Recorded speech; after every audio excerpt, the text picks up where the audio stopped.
विलास शिंदे हा काही भाजपच्या गुंडांना माझ्या घरावर चाल करून आला, त्यांना सोबत घेऊन आला, ही दगडफेक करून तोडफोड केली।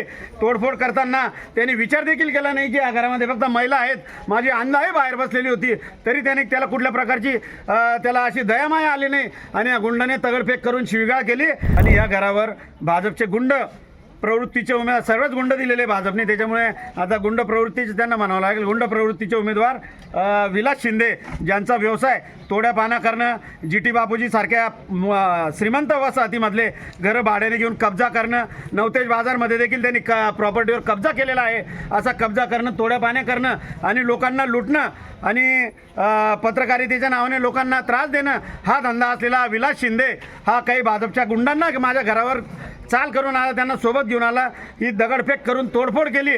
तोडफोड करताना त्यांनी विचार देखील केला नाही की या घरामध्ये फक्त महिला आहेत, माझी अंधाई बाहेर बसलेली होती, तरी त्याने त्याला कुठल्या प्रकारची त्याला अशी दयामाया आली नाही आणि या गुंडाने दगडफेक करून शिवीगाळ केली।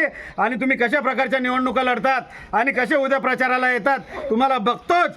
पोलीस प्रशासन आणि सगळं या सगळ्या गोष्टीला आम्ही पोलीस प्रशासनाला सगळे ही माहिती सांगितलेली आहे, पोलिसांच्या गाड्या देखील आमच्याकडे आलेल्या आहेत, परंतु माझी मायबाप जनतेला हात जोडून विनंती आहे, आमच्या इथून कुठले 1-2 तरुणांना उचलून देखील त्यांनी नेलेलं आहे।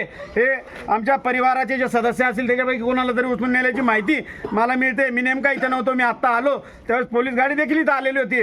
परंतु माझी या तुमच्या माध्यमातून धुळेकर मायबाप जनतेला कळकळीची विनंती आहे, आव्हान आहे की उद्याच्या निवडणुकीमध्ये या लोकांना त्यांचा पराभव स्पष्टपणे दिसतो आहे, वातावरण यांच्या विरोधात गेलेलं आहे, यांची सत्ता बसणार नाही आहे। अनेक आमिष देऊन यांनी लोकांना बिनविरोध करण्याचा प्रयत्न केला, लोकांना पैसे देऊन बसवण्याचा प्रयत्न केला, तरी देखील यांना पराभव डोळ्यासमोर दिसू लागल्यामुळे या लोकांनी आता दहशतीचा आणि दडपशाहीचं प्रकार करण्याचा सुरू झालेला आहे आणि हा माझ्या घरापासूनही सुरुवात झालेली आहे। म्हणून मी धुळेकर मायबाप जनतेला विनंती करतो की आपण अनेक वर्ष हे धुळे शहर गुंडगिरीमुक्त, भयमुक्त आणि दहशतमुक्त झालं पाहिजे, याच्यासाठी आपण अनेक नारे ऐकत आलेलो आहेत। आणि जर आता या धुळे महानगरपालिकेवर भाजपची सत्ता आली तर ही गुंडगिरी अजून जास्त प्रमाणात वाढणार आहे, कारण